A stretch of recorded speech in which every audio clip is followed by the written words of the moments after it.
কোনো প্রকার কোনো যোগাযোগ করেনি এবং তারা কোনো প্রকার কোনো সাহায্য সহযোগিতা কিংবা আলোচনা ছাড়া শিক্ষকদের মদতে যে বর্বর হামলা করা হয়েছে তারা করেছে এবং এখানে তারা কোনো প্রকার কোনো যোগাযোগ তারা করেনি। শেখ হাসিনা আমলে যে ফ্যাসিস্টরা যেভাবে বর্বর হামলা চালিয়েছে, আজকে বাংলাদেশ কৃষি বিশ্ববিদ্যালয়ের শিক্ষার্থীদের উপর ঠিক সেরকম আচরণ করা হয়েছে, আমরা তীব্র নিন্দা জানাই। আমরা নিরাপত্তাহীনতায় ভুগছি। অবশ্যই আমরা সকলেই শিক্ষার্থীর নিরাপত্তাহীনতায় ভুগছি। এমনকি এখনো তারা পায়তারা চালাচ্ছে।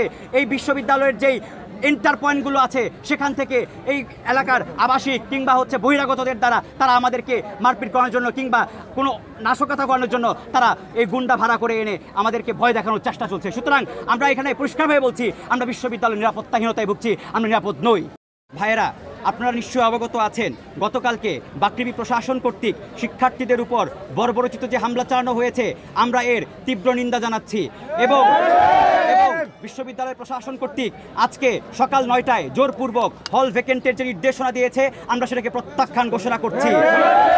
বাংলাদেশ কৃষি বিশ্ববিদ্যালয়ের সকলকে নিয়ে শিক্ষার্থীদের দাবি যে 6 দফা, আমি এখন সেটি উত্থাপন করছি। দাবি 1, অবৈধভাবে হল ভ্যাকেন্টের নির্দেশনা দুপুর 2টার মধ্যে প্রত্যাহার করে আদেশ তুলে নিতে হবে। হলগুলোতে চলমান সব ধরনের সুবিধা নিরবিচ্ছিন্ন রাখতে হবে।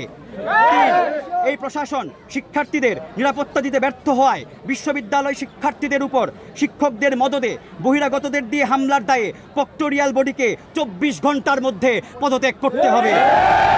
4, বহিরাগত সন্ত্রাসীদের দ্বারা ককটেল বিস্ফোরণ, লাইব্রেরি স্থাপনা ভাঙচুর এবং দেশীয় অস্ত্র দ্বারা শিক্ষার্থীদের উপর বর্বরোচিত হামলা এবং নারী শিক্ষার্থীদের হেনস্থার ঘটনার জন্য উপাচার্যকে প্রকাশ্যে ক্ষমা চাইতে হবে।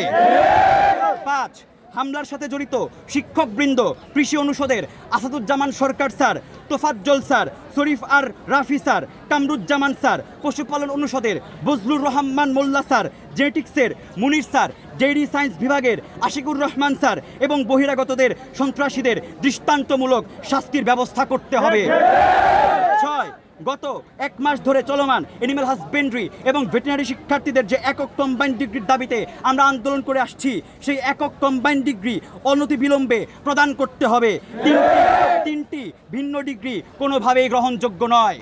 আমরা এখানে আজকে ঘোষণা দিচ্ছি, আমাদের এই 6 দফা দাবি যতক্ষণ না পর্যন্ত প্রশাসন কর্তৃক গৃহীত হবে, তার যথাযথ ব্যবস্থা না নেবে, আমরা আমাদের কর্মসূচি কঠোর থেকে কঠোরতর কর্মসূচি গ্রহণ করব। পুরো ভার্সিটি লকডাউনে যাবে, ব্ল্যাকআউটে যাবে। সুতরাং আমাদের যে দাবি আছে সেই দাবি আপনারা মেনে নিন, না হলে আমরা আমাদের শিক্ষার্থীদের দ্বারা আমরা এখানে কঠোর থেকে কঠোরতর সিদ্ধান্ত নিতে আমরা বাধ্য হব। ধন্যবাদ সকলকে। আমরা দেখেছি যখন হামলা করা হয় তখন তারা এখানে উপস্থিত ছিলেন, তারা আমাদেরকে এখানে বোঝাতে আসছিলেন আমাদের কি করণীয় না করণীয়, কিন্তু যখন হামলা হয়েছে, বর্বরোচিত হামলা, তাদের আমরা সহযোগিতা পাই নাই। তারা বলছে আমরা তোমাদের বড় ভাই, কিন্তু যখন হামলা হয়েছে তারা বড় ভাইয়ের সেই পরিচয় তারা রক্ষা করতে পারে নাই, তারা কোনো আমাদের সাহায্য সহযোগিতা আসে নাই। সুতরাং আমরা তীব্র নিন্দা জানাচ্ছি এবং কঠোরভাবে সেটার প্রত্যাহার ঘোষণা করছি।